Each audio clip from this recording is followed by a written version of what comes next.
नमस्कार,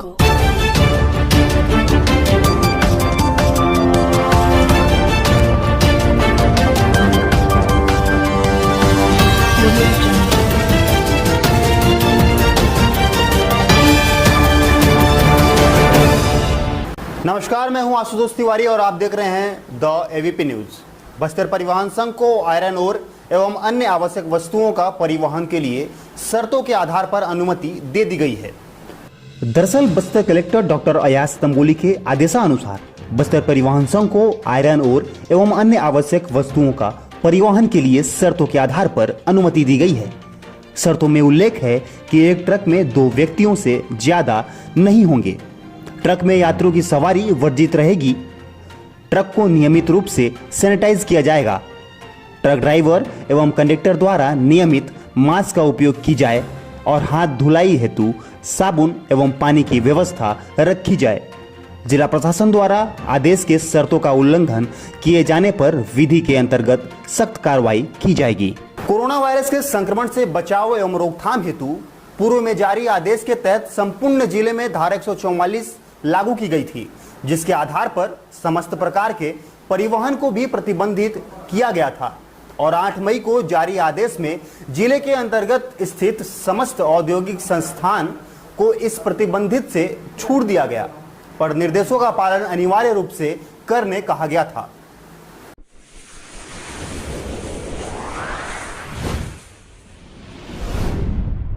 देश भर में लॉकडाउन के चलते बहुत से लोग फंसे हुए हैं और अब मजदूर पैदल ही अपने घरों के लिए निकल गए हैं। हालांकि सरकार सभी को घर भेजने ट्रेन व बसों की सुविधा कर रही है, पर जिन्हें यह सुविधा नहीं मिल पा रही है वे पैदल चलने को मजबूर हैं। पर इन सारी बातों के बीच सबसे गंभीर विषय यह है कि जो मजदूर पैदल राज्य व शहरों की सीमा पार कर रहे हैं, उन्हें बिना चेक किए ही भेज दिया जा रहा है। ऐसे में कई मजदूर रेड जोन से भी पहुंच रहे हैं और किसी एक में भी कोरोना के लक्षण अगर पाए जाते हैं तो अन्य लोग भी इससे संक्रमित हो सकते हैं। ऐसे ही ओडिशा, आंध्र प्रदेश व तेलंगाना से अपने घर जाने निकले मजदूर बस्तर भी पहुंचे हैं और इनसे जब एवीपी न्यूज की टीम ने बातचीत की तो इनका स्पष्ट कहना था कि सरकार इन्हें घर पहुंचाने के लिए कोई मदद नहीं कर रही है और वे भूखे प्यासे ही अपने घरों के लिए निकल गए हैं। साथ ही जब वह बॉर्डर पार कर रहे थे तो किसी का बीपी टेस्ट किया जा रहा था तो किसी को बिना टेस्ट किए ही भेज दिया जा रहा था। ऐसे में बस्तर जो फिलहाल ग्रीन जोन में है और ऐसी लापरवाही कहीं बस्तर की जनता के लिए खतरे की घंटी न साबित हो जाए।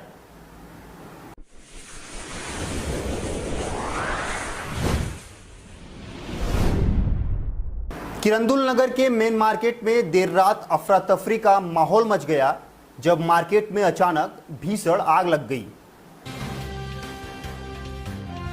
दरअसल आग इतनी भयानक थी जिसमें लोगों को संभालने का मौका ही नहीं मिला और एक 70 वर्षीय बुजुर्ग निर्मल साहब बुरी तरह झुलस गई, जिसे शीघ्र उपचार के लिए अस्पताल भिजवाया गया। डॉक्टर के अनुसार आगजनी में व्यक्ति 100% झुलस गया है। अचानक हुई आगजनी की घटना की सूचना फायर ब्रिगेड को दी गई। सूचना मिलते ही सीआरपीएफ के बल फायर ब्रिगेड की गाड़ी लेकर तत्काल मौके पर पहुंचकर लगभग आधे घंटे के भीतर आग पर काबू पा लिया गया। हालांकि तब तक आगजनी में 7 दुकानें जलकर खाक हो गई, जिसमें फल, सब्जी, जूता एवं कपड़े की दुकान थी। आग कैसे लगी इसका वजह अभी तक अज्ञात है। बताया जा रहा है कि मेन मार्केट में कुछ चप्पल की दुकान व कपड़े की दुकान और फल की दुकान वर्षों से लगी हुई है, वह भी सिर्फ चटाई की दीवार बनाकर लगाया गया था। काफी समय से मार्केट में ये दुकान लगाई जा रही हैं, लेकिन कपड़े व चप्पल की दुकान के चटाई की दीवार में आग कैसे लगी अभी तक इसका पता नहीं चल पाया है। जगदलपुर की और भी खबरों के लिए सब्सक्राइब करें एवीपी न्यूज़ और लाइक, शेयर और कमेंट करना ना भूलें।